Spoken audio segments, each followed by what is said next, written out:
अस्सलाम वालेकुम नाजरीन, मैं हूं नईम हसन और आप देख रहे हैं मेरा यूट्यूब चैनल। उम्मीद करता हूं आप लोग खैरियत से होंगे। आज 14 अगस्त है, पाकिस्तान का यौम आज़ादी। मेरी तरफ से पूरी कौम को जश्न आज़ादी मुबारक। 1947 में आज ही के दिन 13 और 14 अगस्त की दरमियानी शब रात को तकरीबन 11:58 पे ऑल इंडिया रेडियो से एक अनाउंसमेंट हुई। अनाउंसमेंट करने वाले थे मुस्तफ़ा अली हमदानी। पहले उन्होंने ऐलान किया कि ये ऑल इंडिया रेडियो है, हमारे अगले ऐलान का इंतज़ार कीजिए।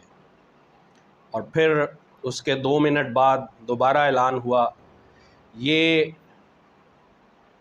पाकिस्तान रेडियो लाहौर है, आप सबको पाकिस्तान मुबारक हो। ये वो अज़ीम घड़ी थी जब पाकिस्तान मार्ज़ वजूद में आया और हर तरफ उस खुशी की लहर दौड़ गई जो खुशी पाने के लिए मुसलमान साल से जद्दोजहद कर रहे थे। लोगों ने सजदा शुक्र अदा किया। रमज़ान की बबरकत रातें थी, अल्लाह के हुजूर सर बसजूद हुए और शुक्राने के नफल अदा करने लगे। एक तरफ तो खुशियाँ मनाई जा रही थीं, लेकिन दूसरी तरफ कुर्बानियों का सिलसिला भी जारी व सारी था। 1947 में जो हिजरत हुई, तारीख़ इंसानी उसे इंसानियत की सबसे बड़ी हिजरत करार देती है। लाखों लोगों ने हिजरत इख्तियार की और पाकिस्तान चले आए। अपना सब कुछ, घर बार, ज़मीन जायदाद, दौलत, सब कुछ छोड़ के पाकिस्तान चले आए और रास्ते में खून की नदियां भी अबूर करनी पड़ी। ट्रेन जब इंडिया से चलती तो ज़िंदा इंसान उसमें मौजूद होते, लेकिन जब वो लाहौर स्टेशन पर पहुंचती तो उन ट्रेनों में लाशों के अंबार लगे होते।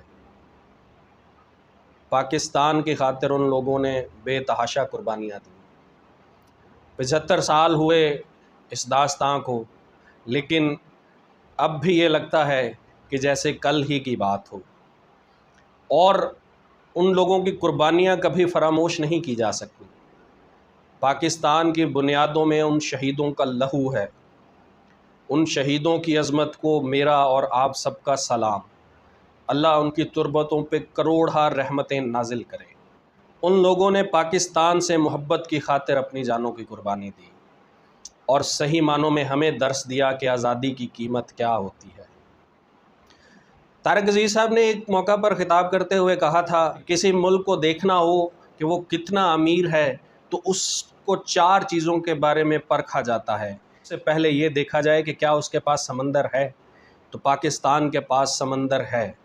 एक वसीअ व अरीज़ पट्टी साहिल की पाकिस्तान की सरहदों को लगती है और गर्म पानियों का समंदर है।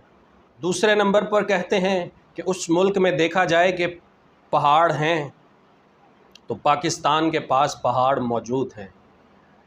दुनिया की 8 बुलंद और ख़ूबसूरत तरीन चोटियों में से 6 चोटियाँ पाकिस्तान में मौजूद हैं। फिर तीसरे नंबर पर कहा जाता है कि उस मुल्क के पास रेगिस्तान हैं, तो पाकिस्तान के पास थल, थरपाकर और चोलिस्तान के रेगिस्तान मौजूद हैं। चौथे नंबर पर कहा जाता है कि उस मुल्क में मैदानी इलाके हैं, तो इसका जवाब ये है कि पाकिस्तान में 40% इलाका मैदानी इलाका है। अल्लाह ताला ने पाकिस्तान को नवाजने में कोई कसर उठा नहीं रखी। पाकिस्तान को हर नेमत से नवाजा गया। इस खित्ते की ज़मीन ज़रख़ेज़ ज़मीन है। इस खित्ते के पहाड़ दिलकश पहाड़ हैं। इस खित्ते का समंदर गर्म पानियों का समंदर है। इस खित्ते के सहरा वसीअ व अरीज़ सहरा हैं। लेकिन इसके बावजूद भी ये मुल्क आज अगर कर्ज़ों में डूबा हुआ है, तो इस मुल्क के कर्ज़ों में डूबे होने की वजह इस मुल्क पर मुसल्लत नाअहल हुक्मरान हैं।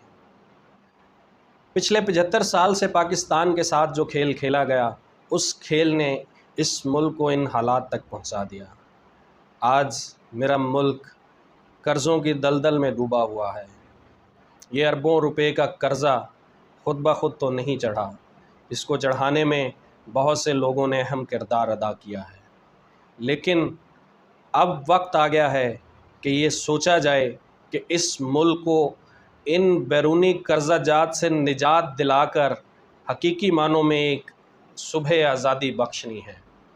کل پردیس میں یاد آئے گی دھیان میں رکھنا، کل پردیس میں یاد آئے گی دھیان میں رکھنا، اس وطن کی مٹی اپنے سامان میں رکھنا۔ سارے جسم کو لے کر گھوم زمانے میں، سارے جسم کو لے کر گھوم زمانے میں، بس ایک دل کی دھڑکن پاکستان میں رکھنا۔